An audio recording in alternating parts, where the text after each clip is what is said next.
अमिताभ बच्चन ने बयान किया है। गौर फरमाइएगा, एक मर्तबा एक इंटरनेशनल टूर ऑर्गेनाइज किया गया था और अमिताभ बच्चन के साथ मोहम्मद रफी भी थे जो उस टूर के मेन अट्रैक्शन थे। यह टूर सिर्फ 2 दिनों का था। पहले दिन रफी साहब गाने वाले थे और दूसरे दिन बाकी गायक। शो का पहला दिन रफी साहब ने अपनी आवाज से दर्शकों का मन जीत लिया और पहला दिन हाउसफुल मोस्ट सक्सेसफुल रहा। शो खत्म हुआ और कॉन्ट्रैक्ट के हिसाब से दूसरे दिन की फ्लाइट पकड़कर रफी साहब को इंडिया वापस आना था।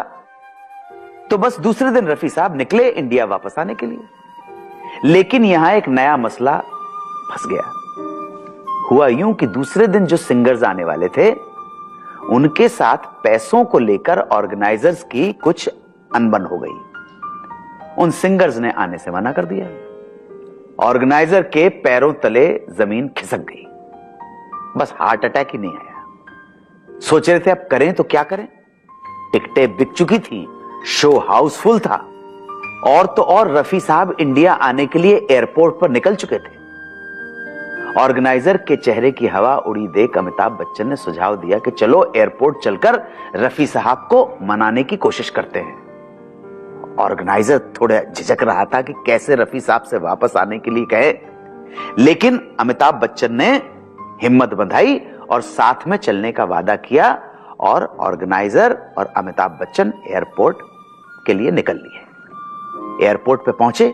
वहां पहुंचकर पता चला कि रफी साहब तो ऑलरेडी प्लेन में बैठ चुके हैं और थोड़ी देर बाद प्लेन टेक ऑफ करने वाला है। ऑर्गेनाइजर पसीने से तरबतर हो गया। फिर भी अमिताभ बच्चन ने उसे हौसला बढ़ाते हुए कहा, कोशिश जारी रहनी चाहिए।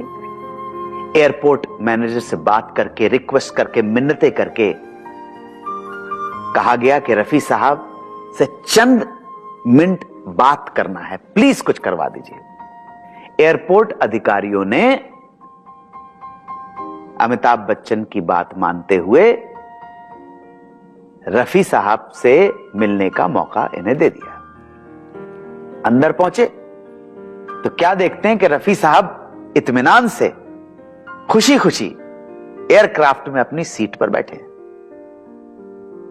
ये ऑर्गेनाइजर और अमिताभ को देखकर आश्चर्य में पड़ गए और आश्चर्य से पूछा, तुम दोनों यहां कैसे?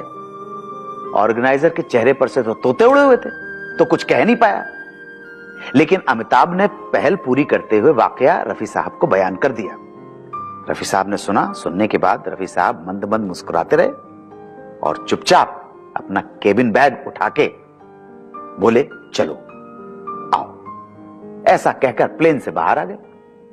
आप अंदाजा लगा सकते हैं कि जिसकी जान चली गई हो और जान वापस आ जाए तो क्या होता है। बिल्कुल ऐसा ही ऑर्गेनाइजर के साथ हुआ।